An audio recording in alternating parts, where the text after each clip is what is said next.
네, 반갑습니다. 엠베인골드 김준호 매니저입니다. 지금 유튜브 실시간이 안 돼서 네, 녹화 영상으로 대체하도록 하겠습니다. 네, 짧게 임팩트 있게 핵심만 말씀드리도록 하겠습니다. 자, 오늘 제목은 정책은 뭐니뭐니 해도 네, 부동산 건설이다. 여러가지 정책들이 있지만은 이행률 자체가 30%밖에 안되고, 특히 부동산 공급은 할 수밖에 없는 정책이기 때문에 우리가 관심을 갖자라고 말씀드렸고요. 최근에 그래서 제가 말씀드렸던 게 뭐 대형 건설사들 보자라고 말씀드렸는데, HDC 현대산업개발이 최근에 어떤 광주 아파트 붕괴 사기가 건설 현상 중에 붕괴 사고가 있었음에도 불구하고 최근에 잇따른 어떤 재건축 수주가 이어지고 있어요. 그래서 HDC 현대산업개발도 차트를 보면은 굉장히 안정적으로 상승 흐름이 나와주고 있습니다. 그래서 오늘도 8% 반등이 나와줬고요. 그리고 또 뭐 GS건설이라든지 GS건설 8% 올랐죠. 네, 현대건설 마찬가지로 거의 9% 가까이 올랐고요. 그리고 대우건설은 최근에 굉장히 강한 모습 보여줬고 오늘은 살짝 쉬어간 모습 보여주면 그래도 오늘 4% 가까이 올랐습니다. 제가 그래서 지난 시간에 건설 관련 종목도 관심 있게 보고, 왜 대형 건설사는 계속해서 수주가 이어지고 있고, 또 이번에 정권이 바뀌면은 윤석열 당선인은 재건축 재개발을 통해서 네, 부동산 공급을 활성화시킨다고 했기 때문에 대형 건설사들이 수주를 딸 가능성이 높고, 그리고 우크라이나 재건 시 네, 대규모 프로젝트가 대규모 프로젝트가 있으면은 거기에서 참여할 기업들은 국내 대형 건설사다. 네, 라고 말씀을 드렸습니다. 그래서 대형 건설주들은 관심있게 봐야 되는데, 최근 좀 올라서 좀 부담스럽다 하신 분들은 뭐 올라간 게 뭐 크게 올라간 것도 아니지만은, 그래서 오늘 고려시멘트를 오늘 방송에서 말씀을 드렸던 거고요. 그래서 고려시멘트 뭐 간단하게 말씀드리면은, 예, 고려시멘트 같은 경우는 뭐 시멘트 관련해서 네, 생산 판매하는 기업이고 건축 토목에 사용되는, 근데 이제 유연탄 가격이 최근에 올라서 시멘트 가격 인상에 대한 가능성이 제기되고 있습니다. 그래서 고려시멘트가 이틀 전에 거의 19%까지 상승이 나와줬었는데, 왜냐면 우리나라 그 한국 시멘트 업계가 유연탄 사용량의 75%가 러시아에서 수입하고 있고요. 25%가 호주에서 들여옵니다. 근데 시멘트 생산 원가의 40% 이상 차지하고 있기 때문에 유연탄 가격이 올라가면 시멘트 가격은 인상이 될 수밖에 없어요. 그래서 인상 가능성이 제기되면서 시멘트 관련 종목들이 올랐던 건데, 고려시멘트 같은 경우는 매입하는 데가 포스코예요. 근데 포스코 같은 경우는 예전에 2000년 초반 또 중순에도 유연탄 이제 공급 부족 사태가 있었었는데, 그때도 이제 호주에서 이제 주로 유연탄을 수입해 옵니다. 그래서 이번에도 마찬가지로 이제 러시아보다는 포스코가 호주 쪽에 유연탄 수입 물량이 많기 때문에 유연탄 공급 차질 문제에 약간 빗나갈 수 있다. 그리고 고려시멘트 자체가 이제 뭐 인프라 구축이라든지 또 이제 아파트 공급에 있어서, 부동산 공급에 있어서 사실상 시멘트 수요는 증가할 수밖에 없는데, 시멘트 가격이 인상하면은 고려시멘트가 좀 수혜를 받을 수밖에 없다. 그래서 기자재를 말씀드렸는데, 제가 오늘 드리고 싶은 말씀은, 일단 정책주는요, 네, 우리가 이제 수많은 정책들이 있고, 제가 뭐 방송에서도 말씀드렸고, 요거 한번 보여드릴까요? 뭐 윤석열 후보의 뭐 10대 비전도 있습니다. 그래서 포스트 코로나를 준비하고 지속 가능한 일자리를 창출하고 250만 호 네, 부동산을 공급하고 디지털 플랫폼 정부를 구현하고 과학기술 추격국가에서 원천기술 선도국가로, 네, 그리고 출산 준비부터 산후조리, 저출산 관련된 국가 책임을 강화하고요. 국민 공감, 공정사회, 균등사회, 그리고 당당한 외교, 튼튼한 안보, 그리고 실현 가능한 탄소 중립과 원전 채광 건설, 예, 그리고 희망사다리 교육과 미래 인재 육성. 이게 이제 슬로건입니다. 10대 비전 발표를 했고요. 그리고 세부적으로 이게 나눈다고 한다면은 정말 많은 정책들이 있어요. 이거 한번 보여드릴게요.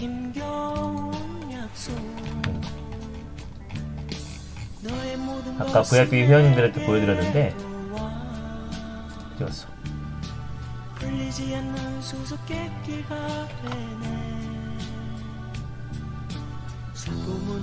네. 대충 막 윤석열 당선인의 어떤 주요 공약이 뭐 주택, 뭐 그리고 뭐 개발, 에너지, 노동, 자본시장, 국방, 뭐 게임, 암호화폐, 뭐 교육, 입시 여러 가지들이 있는데요. 그냥 줄여서 아까 제가 이제 10대 여러분들이 비전만 알고 계시면 될 것 같습니다. 근데 이거 외에도 세부적인 공약들이 정말 많고 그렇다고 해가지고 뭐든 다 지켰으면 좋겠는데 그 이행률 자체가 높지가 않잖아요. 그러면 우리가 어떻게 해야 되냐? 그럼 이제 과거 사례 바로 이제 19대 대선 때로 돌아가면 될 것 같습니다. 그래서 하나씩 적으면서 말씀드릴게요. 일단 지금 정책으로 본다고 했을 때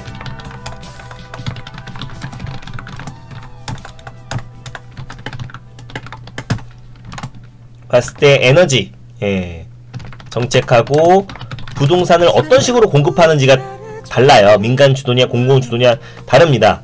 다만 이제 부동산을 공급한다라는 건 한 목소리고 에너지 정책 같은 경우는 원전 쪽에서 그냥 갈리죠. 근데 이제 원전은 사실 국민의힘의 1호 공약이기 때문에 이 두 개는 사실 이제 공약을 이행할 가능성이 굉장히 높다라고 봤던 겁니다. 그리고 작년에 원전 관련해서는 사실상 이제 그 경북 울진이죠. 네, 울진의 신한울 3호기 4호기를 즉시 재개하겠다고 공약을 했어요. 그러면 5월달에 정권 교체가 되자마자 교체되자마자 즉시 재개할 가능성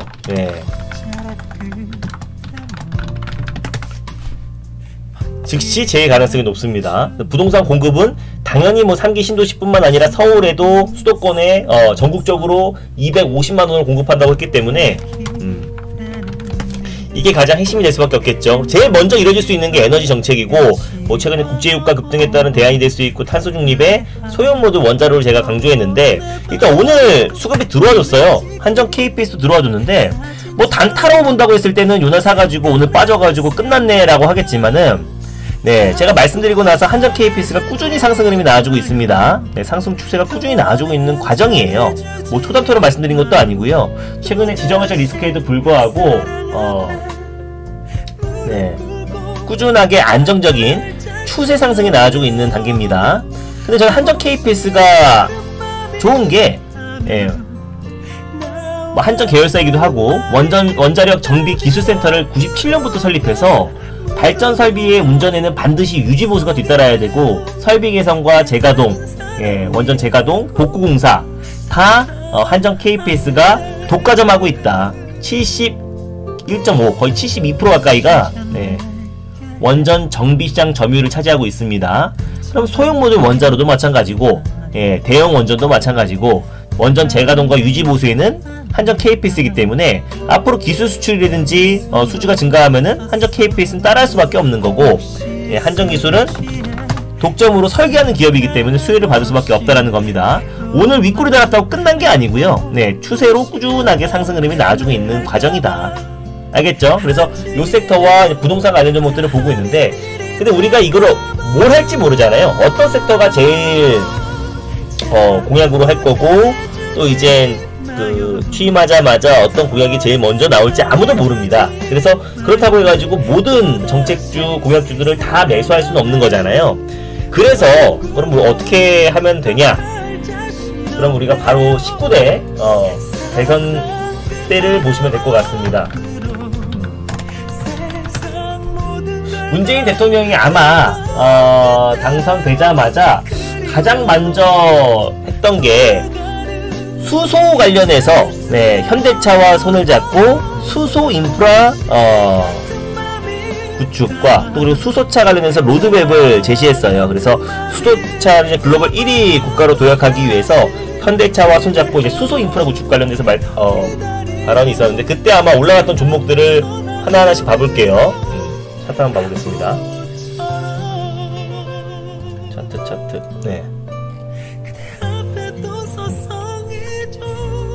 그때가 2017년 5월달 5월달인데 당선인 신분 때부터 이제 올라가기 시작했으니까 2017년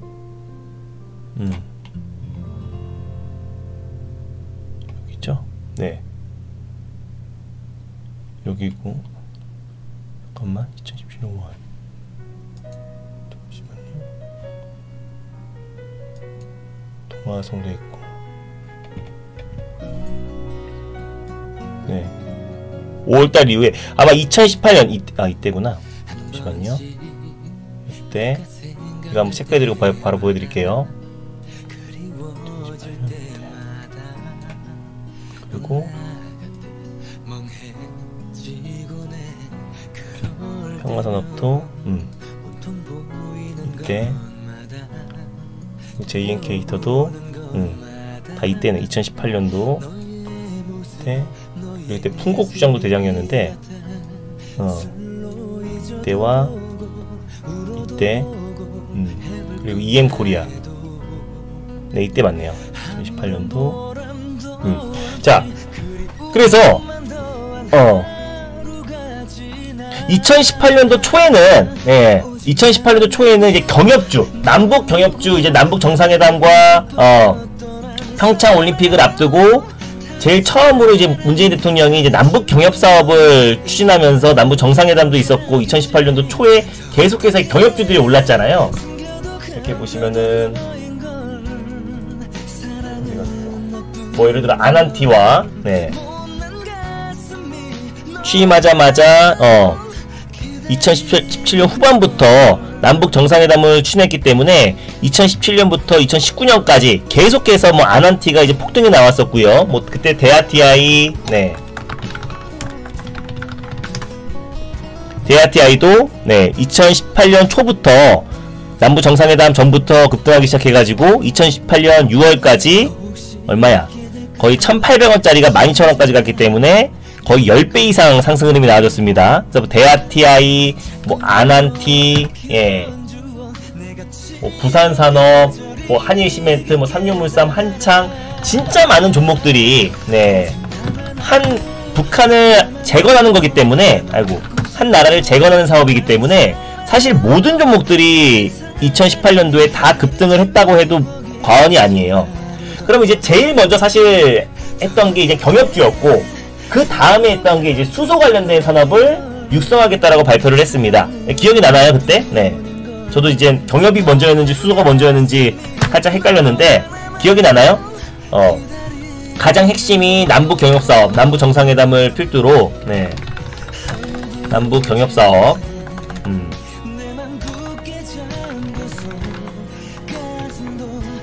남북 경협주 그리고 이제 수소. 이 순서대로 정책을 발표했는데 그럼 첫 번째하고 두 번째 이제 강력하게 정부에서 추진하는 사업이 있다고 한다면은 그게 단발성으로 끝나는 게 아니고 한번 찍 올라갔다 끝나는 게 아니고 처음에는 이제 강하게 수급이 유입됩니다. 그리고 워낙에 지금 문재인 대통령이 어떤 이제 종전이라든지 남북 간의 관계를 계속해서 개선시키고 싶은 의지가 굉장히 컸었기 때문에 남북 경협, 남북 정상회담부터 시작해서 또 이제 북미 회담까지도 계속해서 그 모멘텀이 이어갔잖아요. 그래서 지금 우리가 뭐 부동산이 먼저네, 원전이 먼저네, 아니면은 뭐 디지털 플랫폼이 먼저네, 뭐 가상화폐, 뭐 게임 섹터가 정책으로 맞물리네, 이거를 우리가 미리 예측하고 들어가는 게 아니라 제일 먼저 윤석열 후보가 취임하고 나서 어떤 이제 비전 선포라든지 또 강력하게 현 정부에서 추진하는 첫 번째 정책이 있을 거예요. 첫 번째 정책. 그리고 그 정책은 단발성으로 끝나는 게 아니라 지금 어떤 공약을 발표할 때처럼 단발성으로 끝나는 게 아니라 처음으로 했던 어떤 핵심 정책이 있잖아요. 그 핵심 정책은 최소 그 수급 자체가 보름에서 한 달 이상은 이어간다. 그러면서 이제 그 섹터 안에서 수단매가 돌고 주도주가 나오고 주도 섹터가 나오고 상승이 나오는 건데 지금 조금 우리가 예측할 수 있는 것은 뭐 부동산이나 원전인데 그거 외에 새로운 어떤 경제 활성화 정책에, 왜냐면은 코로나 이후에 어떤 뭐 2차전지가 됐던 뭐 반도체가 됐던 뭐 바이오가 됐던 경제 활성화 정책들에 투자를 한다고 밝혔고 또 신성장 동력으로 로봇과 AI 산업에 투자한다고 밝혔기 때문에 사실 뭐가 제일 먼저 강력한 어떤 정부 정책 드라이브에 걸릴지는 그 누구도 몰라요. 근데 가장 유력한 거는 어떤 이제 국민의힘과 어떤 힘에서 계속해서 강조했던 원전이 이행을 안 할 수가 없는 거고 부동산은 당연히 이행을 안 할 수밖에 없는 정책이기 때문에 제가 늘 그 두 개를 강조하는 거고 사실 문재인 정권에서도 수소 관련된 어떤 이제 에너지 사업을 적극적으로 육성할 거라는 거는 처음에 당선 전에는 우리가 깊게 생각하지 못했던 부분인데, 현대차와 손잡고 수소 관련된 로드맵 비전을 선포하면서 그 당시에 수소 관련된 종목들, 뭐 이엔코리아가 그 당시엔 대장이었어요. 그래서 경협 이후에 이엔코리아 같은 경우도, 이거 차트 한번 봐볼까요? 이엔코리아가 3,000원짜리 주식이 진짜 수직 상승이 나왔습니다. 3,000원짜리가 11,000원까지 급등이 나왔고, 그 당시 이제 급등이 나왔던 게 이엔코리아 급등하면서 풍국주전도 같이 상승이 나와줬어요. 그래서 풍국주전도 보면은, 네. 제일 먼저 2017년도에 제일 먼저 강하게 상승이 나와줬다가 다시 2019년도에 수소 관련된 비전 선포를 하면서 최소 더블에서 따더블 이상 상승이 나와줬습니다. 그래서 우리가 이번에 윤석열 후보도 수십 가지의 공약이 나왔지만은 가장 먼저 어떤 정부 차원에서 정책 드라이브를 거는 섹터가 있다면 그 섹터에 우리 처음에는 반드시 집중을 해야 된다. 그래서 미리 정책 관련 종목들을 예단하고 지금 다 들어가 있기에는 리스크가 좀 있다. 그나마 반드시 이행할 수 있는 것은 부동산 공급이랑 에너지 정책이 가장 확률이 높다라는 거지. 그리고 또 이제 국내에서 정책으로 밀 수밖에 없는 이유는 지금 글로벌, 뭐 미국도 그렇고 유럽도 그렇고 SMR 관련해서는 투자를 지금 확대하고 있는 상황이기 때문에, 그리고 1호 공약으로 탈원전 백지화와 원전 채광국을 건설하겠다라고 늘 뭐 SNS에도 적시하고 늘 언급을 했기 때문에, 사실 원전 관련된 원전 재가동 관련해서 계속해서 이제 정부 차원의 어떤 정책이 나올 가능성이 굉장히 높은데, 또 이게 시간이 좀 걸릴 수도 있잖아요. 바로 할지 아니면 조금 지나고 나서 할지, 아니면은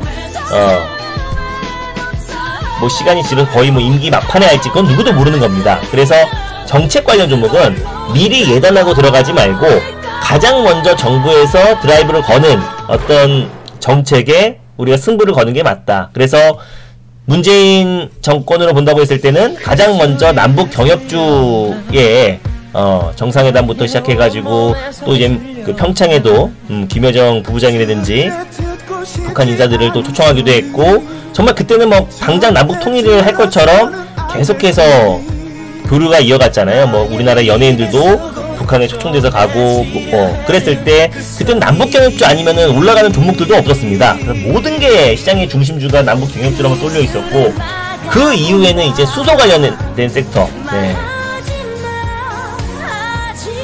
수소에만 집중돼가지고 수소라고 붙거나 조금이라도 어떤 수소차 부품을 공급하고 있는 기업들은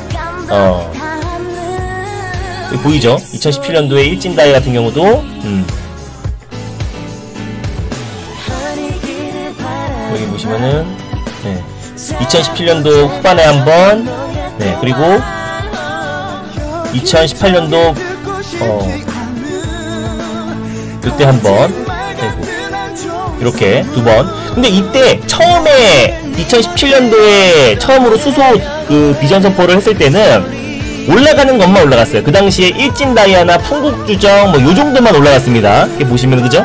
2017년도에는 풍국주정이나 뭐 일진다이아나 일부 종목들마저 급등이 나왔고, 본격적인 시세는 2018년 후반에서 2019년 초반에 이제 큰 상승이 나와줬고, 2017년도에 한번 언급하고 2019년도는 현대와 문재인 대통령이 다시 한번 수소 육성 발표를 했습니다. 그래서 그때 한번 시세가 크게 분출되었고, 그 이후에는 이제 뭐 미중 무역 분쟁이나 또 한일 무역 갈등으로 인해서 이제 급락이 나왔던 건데, 그냥 가장 첫 번째 정책에 우리가 집중하면 됩니다. 그러니까 우리가 미리 어떤 정책주에 들어가서 기다리기보다는 어떤 정책이 나올지 모르고 어떤 새로운 정책이 나올지 모르기 때문에 정부 차원에서 첫 번째 강력한 정부 차원의 뭐 로드맵이라든지 경제 활성화 정책으로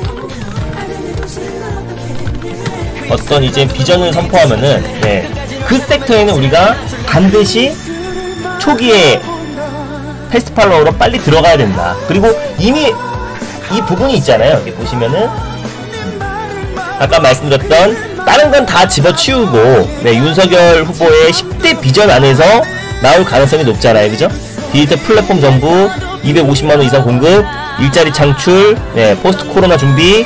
근데 이 포스트 코로나를 준비하는 과정에서의 어떤 산업이 육성할지는 지켜봐야 되는 거고, 그리고 과학기술 추격국가에서 원천기술 선도국가로, 요것도 AI, 예, 우주항공, 어떤 부분이 나올지 모르는 거죠. 네, 그리고 저출산, 네, 이건 뭐 테마성이기 때문에 뭐 일부 종목 살짝 올라갔다 빠질 거고, 국민 공간 공정사회, 그리고 당당한 외교, 그리고 실현 가능한 탄소 중립과 원전 최강국, 네, 그리고 미래 인재 육성.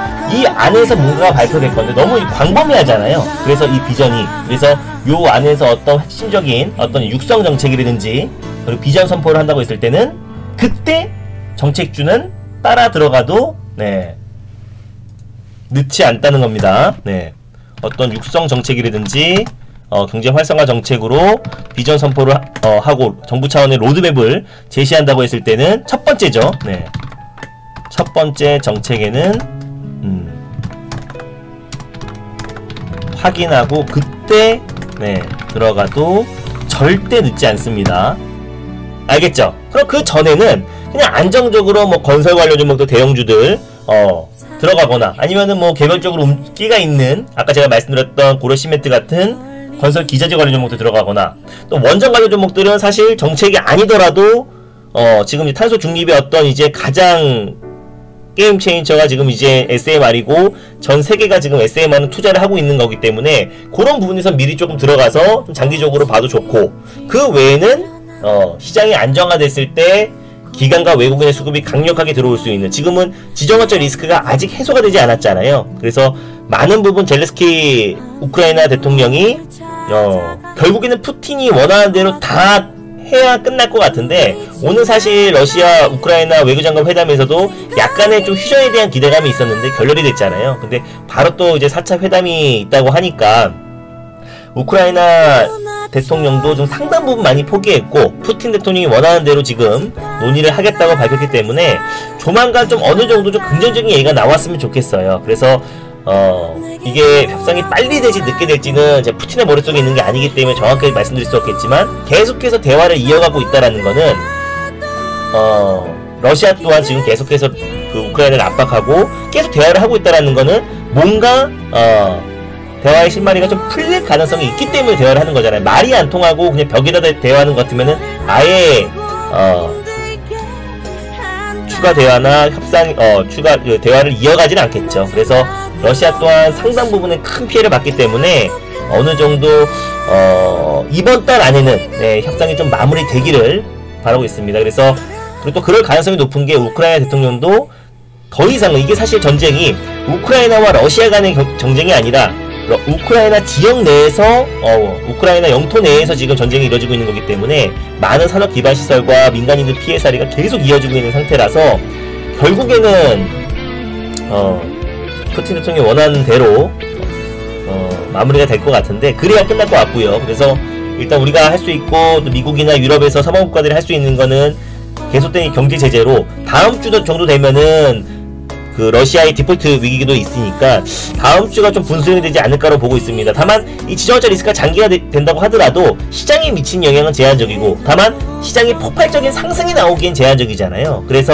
지금은 시장이 좀 안정화될 수 있는 부분들, 그리고 아까 미선물이 좀 밀린다고 하더라도 여기 보시면은 사실 어제 상승은 뭐 3.5% 정도 상승이 나왔는데 지금 하락은 막 1.5%고요. 그리고 또 본장이 열려보고 또 어떻게 마무리 되는지는 내일 본장 끝나고 나야 알 수가 있습니다. 네, 본장이 끝나봐야 알 수가 있는 부분이라서 사실 지금 이 미선물 하락은 너무 우리가 민감하게 반응할 필요가 없고, 또 말 한마디 뉴스플로어 하나하나에 시장이 요동치기 때문에 그거는 끝나봐야 알 수 있는 부분이다. 그래서 일단은 네, 정책은 뭐니뭐니 해도 그래도 부동산 건설인데 정책주를 매매하는 거는 미리 지금 들어가서 예단할 필요는 없다. 그냥 윤석열 후보가 정권을 꾸리고 제일 먼저 하는 어떤 이제 육성 정책이라든지 아니면 경제 비전 발표를 했을 때는 그 섹터가 한동안은 시장의 주도 섹터가 될 가능성이 높다. 문재인 19대 문재인 대통령 때 문 대통령 때 수소와 남북 경협주가 그랬듯이. 네. 이해가 됐나요? 네, 이해가 됐다 1번, 안 됐다 2번. 그래서 확인하고 들어가면 됩니다. 예. 그러면 돼. 괜히 미리 들어가지 마세요. 그리고 미국 디지털 자산 요것도 말씀드리고 마무리할게요. 알겠죠? 수소 관련된 육성산업과 비전 발표하면은 그때 들어가면 돼요. 네. 뒤늦게 우리가 미리 들어가서 이거 정책으로 할 텐데 왜 안 하나 이렇게 고민할 필요가 없는 겁니다. 그래서 대표적으로 수소와 남북 경협주가 그랬고, 그 이후에는 첫 번째, 두 번째까지는 먹히는데 세 번째, 네 번째, 다섯 번째, 여섯 번째 정책들은 서서히 약발이 떨어집니다. 그러니까 첫 번째 정책과 두 번째 정책까지는 어느 정도 시장에서 수급이 강하게 유입되는데 그게 단발성으로 절대 끝나지 않는다. 이거는 약간 중기적으로 수급이 들어올 가능성이 높고, 디지털 자산, 예, 이게 지금 뭐냐면은 요 뉴스 한번 보여드릴게요.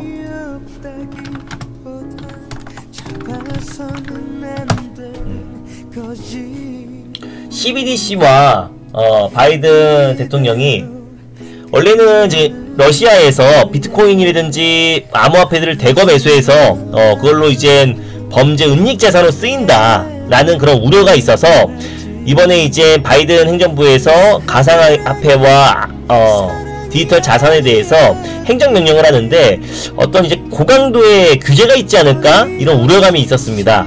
근데 이제 막상 이제 뚜껑을 열어보니 영반정부 차원의 어떤 CBDC 관련해서의 속도를 내고, 그리고 6가지의 어떤 가이드라인을 제시했습니다. 각 부처의 디지털 자산 혁신을 보장하고 CBDC에 대해서는 우선적으로 연구와 개발을 진행해라. 그래서 행정명령에 서명을 했는데 6가지인데요. 투자자 보호, 이게 제일 나올 가능성이 높다고 말씀드렸죠. 네. 왜냐면은 암호화폐 시장이 완벽하게 제도권 안으로 들어온 건 아니기 때문에 투자자 보호는 최우선이고, 두 번째는 금융 안전성, 세 번째는 불법적 금융 경감, 네 번째는 글로벌 금융 시스템의 미국의 리더십이 강화되어야겠죠. 당연히 암호화폐 시장에도. 그리고 다섯 번째는 금융 포용, 그리고 여섯 번째는 책임 있는 혁신인데 90일에서 180일, 3개월에서 한 6개월 정도의 시간을 줬어요. 그래서 각 부처가 각 제시했던 이 가이드라인을 리서치해라, 그리고 보고해라 라고 했습니다. 근데 예상했던 것과 달리 지금 이제 암호화폐 관련해서 규제가 아니라 오히려 디지털 자산의 어떤 혁신을 보장하고 빠른 속도로 글로벌 금융 시스템을 미국이 리드할 수 있도록 연구하고 그리고 리서치해라, 그리고 CBDC 관련해서는 우선적으로 연구개발해라 라고 해서 오늘 CBDC 관련 종목들 일제히 급등했고, 암호화폐가 휴일 동안에, 우리 대선 휴일 동안에 비트코인이 7% 이상 이제 급등이 나왔던 겁니다. 근데 그래서 결국에는 저는 이 디지털 자산, 예, 크게 말하면 세부적으로 말하면은 이 디지털 화폐는 성장할 수밖에 없는 게 혁신이라고 말씀드렸습니다. 종이화폐에서 디지털 화폐로 넘어가는 거는 화폐 개혁이고, 사실 4차 산업의 금융 네트워크의 가장 핵심은 디지털 화폐라고 말씀드렸어요. 근데 CBDC 같은 경우는 사실 그 각국의 중앙은행에서 어떤 이제 법정화폐가 모바일 안으로 들어가는 거다. 블록체인을 기반으로 한 모바일 안으로 들어가는 거고, 암호화폐는 아예 개념이 다르다고 말씀드렸습니다. 근데 이제 암호화폐 시장은 성장할 수밖에 없다라고 말씀드렸고, 그래서 미국이 이제 규제보다는 오히려 혁신 카드와 그리고 또 이제 투자자 보호 차원의 행정명령을 발표했다라는 거는 장기적으로 봤을 때 암호화폐 시장, 미국에서도 암호화폐 시장을 본격적으로 좀 투자를 하고 있는 거고, 그래서 CBDC보다는 비트코인을 필두로 암호화폐 쪽에 집중하고 있다. 그래서 최근에 제가 여러분들에게 국내 암호화폐 거래소를 말씀을 드렸던 적이 있을 거예요. 그래서 뭐 업비트와 빗썸 그리고 코인원 이렇게 이제 3대 거래소를 말씀드렸었고, 그리고 이제 2대 거래소, 3대 거래소의 이제 컴투스홀딩스는 코인원의 2대 주주라고 말씀드렸고요. 근데 오늘 폭발적인 시세가 분출되었죠.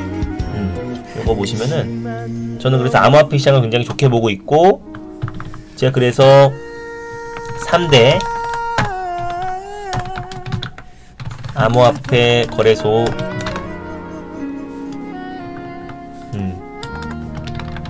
거래소 업비트, 네, 빗썸, 코인원 이렇게 있다고 말씀드렸고, 코인원에서 제가 뭐 보라 그랬어요? 컴투스 홀딩스 보라고 말씀드렸고요. 그리고 빗썸에서는 제가 뭐 보라 그랬어요? 빗썸에서는 비덴트 보라고 했습니다. 비덴트의 2대주주 위메이드까지도 나중에 수혜를 받을 수 있고, 비덴트는 내일 실적 발표를 앞두고 있다고 말씀드렸어요. 업비트 같은 경우는 뭐 우리기술투자와 하나투자증권이 있다고 말씀드렸습니다. 네. 근데 오늘 컴투스 홀딩스가 게임 관련 종목들의 상승을 견인했죠. C2X가 이제 글로벌 거래소에 조만간 이제 상장을 앞두고 있어서 그 기대감이 작용했고요. 유일하게 실적이 잘 나온 기업이라고 말씀드렸습니다. 그래서 컴투스 그룹의 C2X 플로팸은 기축통화로 올해만 10종의 게임이 출시를 앞두고 있고요. C2X 플랫폼을 기반으로.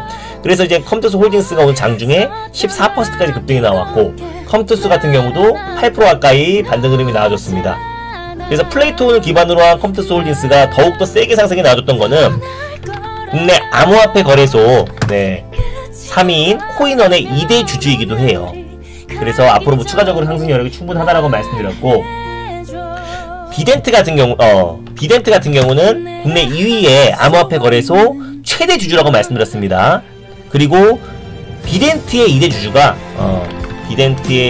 주주가 위메이드라고 말씀드렸고요. 근데 제가 지난 시간에 비덴트를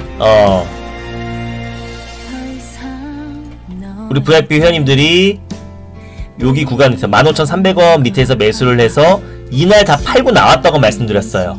그리고 제가 또 뭐라고 말씀드렸죠? 다시 매수한다고 말씀드렸는데 기억이 나나요? 기억이 난다 7번 한번 눌러볼까요? 기억이 난다 7번 한번 눌러볼게요. 다시 저는 매수할 거다라고 말씀드렸습니다. 그 당시에 이때가 언제였지? 이날이 3월 2일이니까 3월 2일날 우리가 수익을 챙기고 나와서 다시 매수한다고 했어요. 왜냐면 3월 11일 내일 이제 실적 발표를 앞두고 있는데, 그 전에 기대감으로 또 상승이 나올 수 있기 때문에 제가 3월 2일날 이제 이틀 만에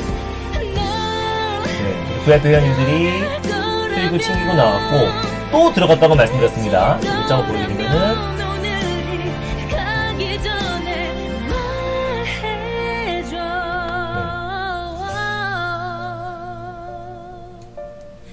여기 나와있죠?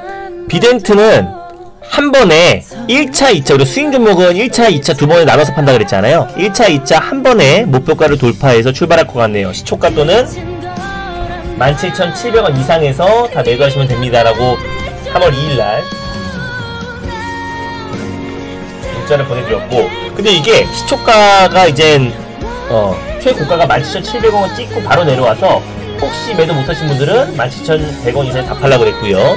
여기 비덴트는 17,700원을 걸어주세요. 욕심 부리지 않고 15% 정도 수익 챙기고 나가겠습니다 라고 했죠. 그리고 3월 2일날 이날 17,700원까지 가가지고 최소 12에서 15% 수익을 전원 다 챙겼고요. 그리고 제가 이걸 다시 들어간다고 했잖아요. 그래서 정말 다시 들어갔습니다. 이게 언제 다시 들어갔냐면은 아마 이날 3월 7일 아니면 3월 8일날 들어갔는데 볼게요.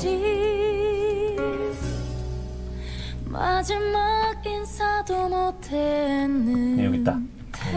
3월 8일날 들어갔네요. 자, 이렇게 보면은 제가 비덴트를 무료 방송에서도 맞습니다. 제가 여기서 들어가서 진짜 최고점에서 팔고 나왔잖아요. 문자 보여드렸잖아요. 15% 수익 났으니까. 그리고 나서 이걸 다시 들어간다고 말씀드렸어요. 이거는 VIP방에서 또 들어갈 거다. 또 들어갈 것이다 라고 공언을 했습니다. 그래서 3월 8일이 언제냐면은 이날 들어갔어요. 문자 보여드릴게요. 오늘의 수익 종목 비덴트 1차 매수가 16,300원 밑에서 2차는 15,400원 이하로 하락시. 그리고 목표가는 매수가 기준 5%, 2차는 10%. 돼있죠? 그래서 비덴트 판 거를 다시 비덴트를 들어갔어요. 이날은 너무 여기저기에서 증권방송이나 여기저기서 비덴트 하도 추천 많이 해가지고 오늘 안 들어갔고요. 그래서 2-3일 동안 참았다가 다시 이날 들어갔어요. 16,000원에서 16,300원까지 들어갔습니다. 그리고 오늘 몇 프로 올랐어요? 오늘 10%까지 올랐습니다. 그죠? 그래서 우리는 절반을 팔았고요. 네, 절반을 보유하고 있는데 내일 상황 봐서 실적 발표 이후에 뭐 던지던지 마무리하도록 하겠습니다. 그리고 또 얘는 또 중장기적으로 또 들어갈 거예요. 알겠죠? 이게 뭐냐면 타이밍입니다. 타이밍. 예, 스윙 종목의 타이밍입니다.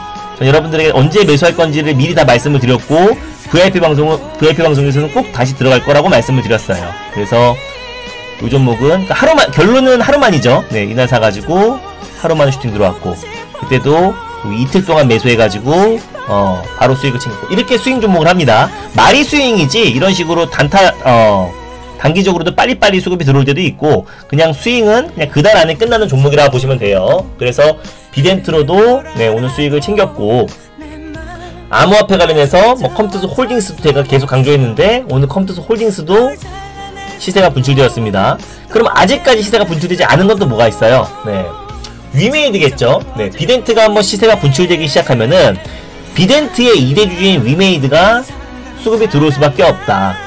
간단히 말하면 당연히 여러분들도 아시다시피 플레이트온 관련해서의 대장주이기도 하고요. 선도 기업이죠. 그리고 위믹스의 어떤 기축통화 계획 올해 위믹스를 통해서 뭐 NFT라든지 플레이트온 관련해서 그리고 이제 기축통화를 선점하기 위해서 계속해서 투자 계획을 발표했고요. 그리고 클레이튼 기반의 생태계의 맏형이고 비덴트의 2대 주주입니다. 그래서 비덴트가 이제 급등이 나오기 시작하면은 위메이드도 따라 올라갑니다. 그래서 지난번에 제가 위메이드도 방송을 통해서 이날 말씀드리고 이날 팔고 나오고 다시 오늘 제가 달릴까 말까에서도 이 종목을 말씀을 드린 겁니다. 그러니까 주식이 좋은 종목, 나쁜 종목이 없어요. 어떤 종목을 어떤 타이밍에 매수하냐에 따라서 위메이드를 24만 5천원에 매수하신 분들은 지금 마이너스 60%인데 이게 좋은 종목이라고 볼 수가 없겠죠. 예. 그죠? 비덴트도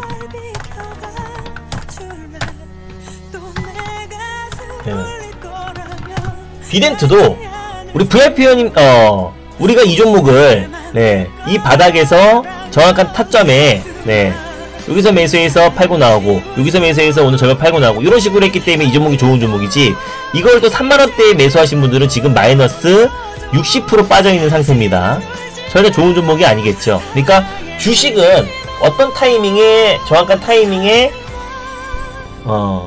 매수하는지 그리고 어떤 타이밍에 매도하는지가 중요한 거지 그냥 이 종목이 좋다고 해가지고 주구장창 끌고 가면은 반토막 날 수도 있고 60% 하락이 날 수도 있고 급락이 나올 수도 있고 시장이 또 급락이 나오면은 아무리 좋은 종목도 빠져버리잖아요. 그래서 그 여파로 다 밀려버릴 수밖에 없다. 그러니까 주식은 정확한 타이밍이고 저는 여전히 비덴트, 컴투스 홀딩스 제가 좋아하는 종목들 아시잖아요. 요 종목들은 계속해서 시장에 수급이 들어올 수 있고 CBDC 관련 종목들도 있는데 CBDC 관련 종목들은 워낙에 테마성이 너무 짙어요. 한국컴퓨터 지주 관련 종목들 한네트 네, 한네트, 로지시스 네, 그리고 뭐 KCT, KCS 한국컴퓨터 요런 관련 종목들은 오늘 급등 시세가 분출됐죠. 미국에서 CBDC 관련해서 우선적으로 연구하라고 해가지고 근데 이 종목들은 다 테마성이고 한국컴퓨터 그룹 계열사들이에요. 우리나라에서 처음으로 이제 금융 단말기를 국산화한 기업인데 13개 계열사 중에 5개 기업이 상장돼 있고 얘네가 뭐 대장이고 부대장이고 이런 게 없습니다. 그냥 한네트는 현금 자동화 지급기를 사업하는 기업이고 영업하는 기업이죠. 이거를 어디에다가 이제 뭐 기업이나 아니면 또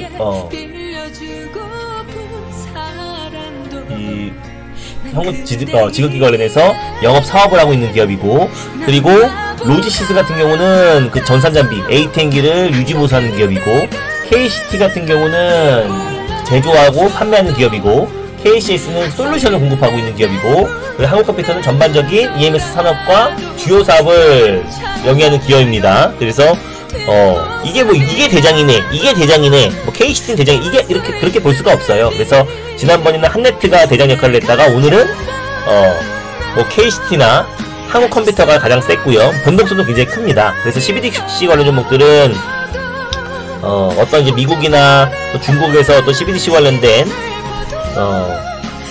발언이 때마다 급등이 나오는 거고, 급등이 나올 때 따라 붙으면 위험하고요. 다만 이게 테마성으로 이 안에서 순환매가 돌고 있다는 것만 여러분들이 보시면 될 것 같습니다. 그래서 저는 CBDC보다 더 좋게 보고 있는 건 암호화폐 거래소 관련 종목들이고, 그리고 제가 우리기술투자와 하나투증권, 그리고 또 이제 컴투스홀딩스는 이미 다 이제 실적 발표가 끝났고요. 그리고 컴투스홀딩스의 장점은 C2X 발행을 앞두고 있기 때문에 매력적이다라고 말씀드렸고, 비덴트 같은 경우는 아직 실적 발표가 남았어요. 내일 실적 발표하는데 이미 우리가 절반 팔고 나왔고 2번에 걸쳐서 수익을 챙기고 나왔잖아요. 그래서 비덴트는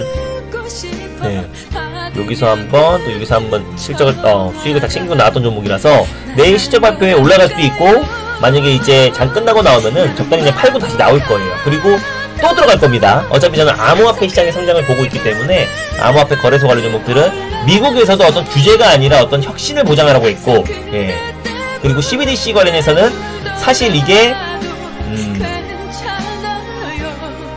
암호화폐를 대체한다고 절대 보지 않고 있습니다. 우리가 쓰고 있는 이 종이화폐가 모바일 안으로 들어가는 거기 때문에 이 CBDC는 완전 개념이 달라요. 그래서 CBDC 같은 경우는 어떤 주체가 있는 게 아니라 개인이 오랜 시간에 걸쳐서 이게 우리가 화폐로서의 가치가 인정받고 있는 거고, 어떤 이제 달러 패권과 어떤 원화와 법정 화폐에 대한 어떤 도전을 하고 있는 거기 때문에 상당 부분 지금 미국과 또 유럽 국가에서 이 CBDC 그 암호화폐를 인정하고 있는 부분이고요. 그리고 많은 부분 이미 거래를 하고 있고, 또 개발도상국가들은 암호화폐 관련해서 법정 화폐로 지정을 하고 있고, 그렇기 때문에 사실상 이제 암호화폐 관련 섹터가 암호화폐가 상승이 나와야 게임 관련 섹터가 올라갈 수밖에 없는 거고, 그래서 직접적으로 위메이드와 또 컴퓨터 홀딩스가 상승이 나올 수밖에 없는 이유는 또 우리 국내 암호화폐 거래소 기업들과 함께 또 NFT와 또 블록체인 또 메타버스 관련된 사업을 같이 영위하고 있는 기업들이기 때문에 그 지분만 갖고 있어도 그 지분가치 부각으로 다른 게임 관련 종목들보다 더 크게 상승이 나와주는 거고, 위메이드도 마찬가지고 비덴트도 마찬가지입니다. 그리고 컴퓨터 홀딩스도 마찬가지고요. 우리기술투자가 사상 최고치 경신한 것도 업비트에 대한 지분가치 부각으로 인해서 그런 거고, 하나투증권도 마찬가지입니다. 비덴트도 마찬가지고, 위메이드도 뭐 말할 것도 없고요. 그래서 제가 이 종목들은 늘 말씀드리고 있고, 제가 이번 주에 제가 정확히 여러분들이 말씀드렸어요. 기억나실 거예요. 비덴트는 3월 11일, 내일이죠. 3월 11일이 실적 발표일인데 그 전에 타이밍 봐서 들어갈 것이다 라고 말씀드렸습니다. 이날 팔고 나와서. 그래서 딱 어제 정거래일에 들어가서 오늘 일단 절반은 팔고 나왔는데, 내일 상황 봐서 다 팔지 아니면은 더 끌고 갈지는 지켜볼 겁니다. 알겠죠? 이런 식으로 매매를 하면 돼요. 그래서 제가 지금 우리 VIP방에서 하고 있는 매매는 중장기 투자와 스윙 종목을 하고 있습니다. 스윙은 무조건 그 달 안에 끝나는, 초단타 매매 안 하고요. 한 달 안에 다 끝나는, 말이 한 달이지 지금 비덴트 같은 경우는 1거래일 만에 지금 계속 팔리고 있잖아요. 그래서 한 달 안에 끝내는 게 스윙 종목이고, 중장기 종목은 포트를 압축하고 있어요. 지금 뭐 종목 남발하면 시장 빠지면 다 빠져버립니다. 그래서 확실한 종목으로 압축해가지고 관리하고 있고, 스윙 종목은 3월 안에 다 끝날 수 있는 종목들로 계속해서 지금 회전하고 있다. 근데 우리 종목들은 시장 하락보다 훨씬 더 평균적으로 안정적이다라고 말씀드렸습니다.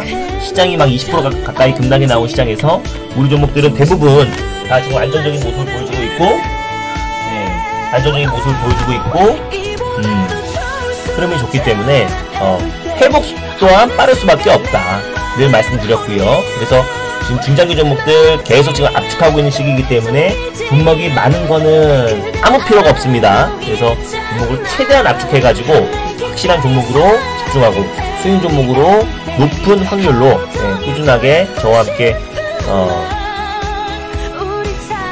스윙 랠리 이어가고 싶으신 분들은 빨리 오셨으면 좋겠습니다.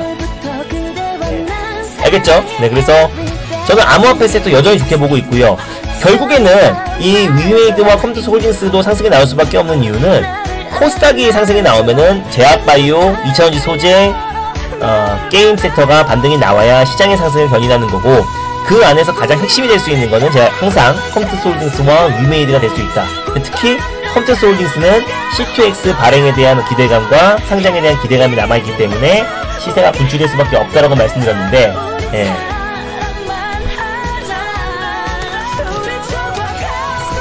오늘 의미 있는 상승 나와줬고요. 원전 관련해서도 제가 이제 한전 기술과 한전 기술도 굉장히 안정적이죠. 안정적인 반등 흐름 쭉 나와주고 있고, 이게 우리가 뭐 초단타 스캐퍼도 아니고 오늘 이거 좀 윗골이 들었다고 끝났네요, 빠졌네요, 이렇게 할 필요가 전혀 없습니다. 한전 KPS도 제일 안정적인 추세 상승이 나와주고 있는 거고, 오늘도 갭 상승이 거의 10% 떠버렸어요. 제가 이게 한전 KPS는 배당도 잘 주는 회사고, 한전 계열사고, 국내 유일의 원전 정비 기업입니다. 70% 이상 독과점하고 있는 기업이에요. SMR이던 대형 원전이던 뭐 중형 원전이던 초소형 원전이던 간에 한전 KPS가 다 독과점하고 있어서 앞으로 이제 원전 기술 수출이든지 수주 확대에 최대 수혜주가 될 수 있는 종목이다. 알겠죠? 네, 여기까지 이해가 됐다. 1번 한번 눌러볼까요?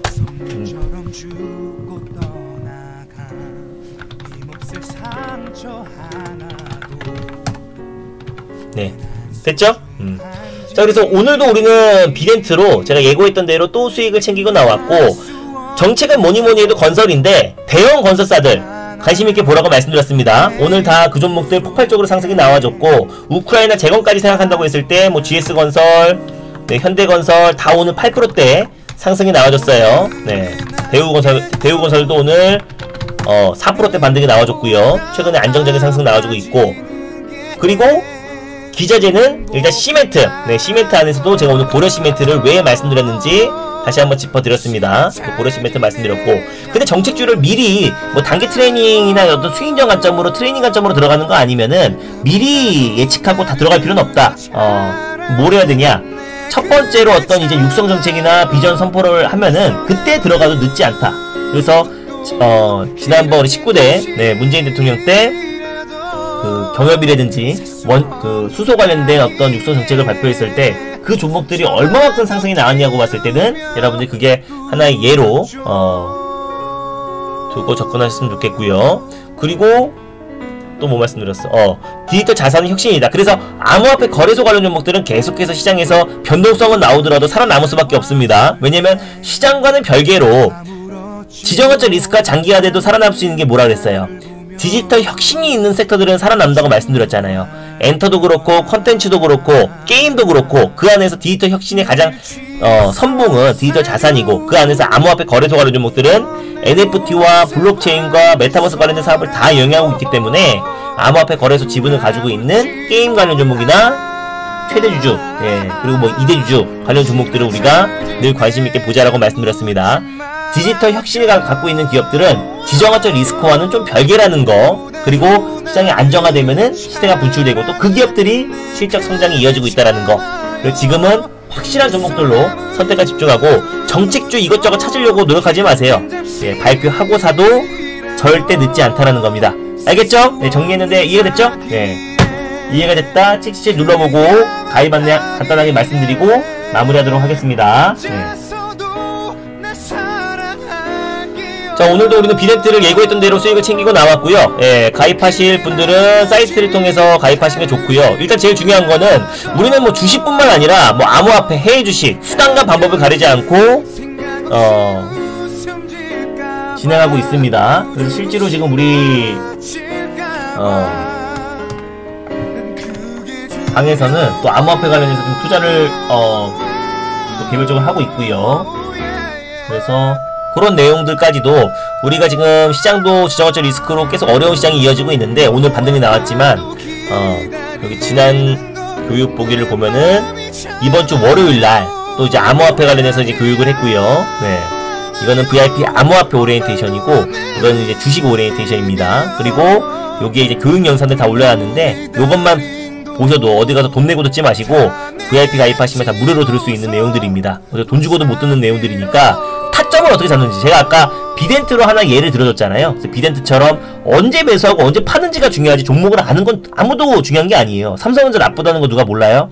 삼성전자 고점에 매수하신 분들은 이제 마이너스 30%입니다. 그러니까 그 종목을 아는 것도 중요하지만 그 종목에 어떤 타이밍에 매수하고 어떤 타이밍에 매도하는지에 대해서 이거는 투매를 잡는 거 1강은, 2강은 캔들과 거래량의 조화, 3강은 박스권 돌파, 그리고 2회에서는 바닥주, 종가 베팅, 꽃가 분봉 다 잡아내는 거 말씀드려놨으니까 이런 것도 참고하시면 될 것 같고요. 가입하실 분들은 여기 가입 안내를 통해서 네, 엠뱅골드 사이트에 들어오셔가지고 가입 안내를 통해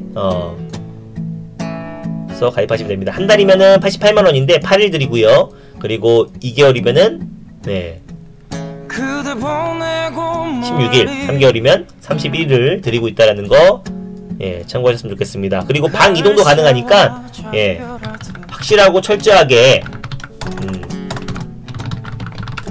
계좌 관리를 못 받고 있고 포트 관리를 안 해준다, 그냥 종목만 남발해서 올라간 종목만 강조하는 어떤 수익률 퍼포먼스다 라고 생각하시면은 저한테 빨리 오셨으면 좋겠습니다. 안정적으로 포트 관리하고 있고요. 예, 종목들도 시장 하락 대비 굉장히 안정적입니다. 대부분 살짝 수급만 들어와도 네, 보통 평균적으로 제 종목들은 지금 수익권 종목들도 있고요. 또 5% 내외에서 다 움직이고 있습니다. 그렇기 때문에 금방금방 안정적으로 계좌 관리하고 있고, 또 어제도 매수했던 비덴트 또 수익을 챙기고 있습니다. 그래서 그만큼 종목을 아는 것도 중요하지만 어떤 타이밍에 매수하고 어떤 타이밍에 매도하는지도 중요합니다. 그래서 저와 함께 중장기 종목으로는 선택과 집중을 하고요. 또 수익 종목으로는 그때그때 트렌드를 선점해서 정확한 타점 매매 어떻게 하는지에 대해서 궁금하신 분들은 빨리 오셨으면 좋겠습니다. 알겠죠? 네. 늦게까지 응원해주신 VIP님 진심으로 감사드리고요. 네, 오늘 저거 유튜브 실시간이 안 돼서 여기 녹화 영상만 올려놓도록 하겠습니다. 고생 많으셨고요. 네, 행복, 좋은 꿈 꾸시고 내일 금요일장인데 마무리 잘 하도록 하겠습니다. 고생 많으셨고 가입할 의사가 있는 분들은 빨리 오셔가지고 저와 함께 안정적인 계좌 관리 그리고 계좌 수익 챙겨 나가셨으면 좋겠습니다. 감사합니다. 수고 많으셨고요. 행복한 꿈 꾸시고 내일 더욱더 좋은 시장에서 뵙도록 하겠습니다. 감사합니다. 내일 뵙겠습니다. 그대 목소리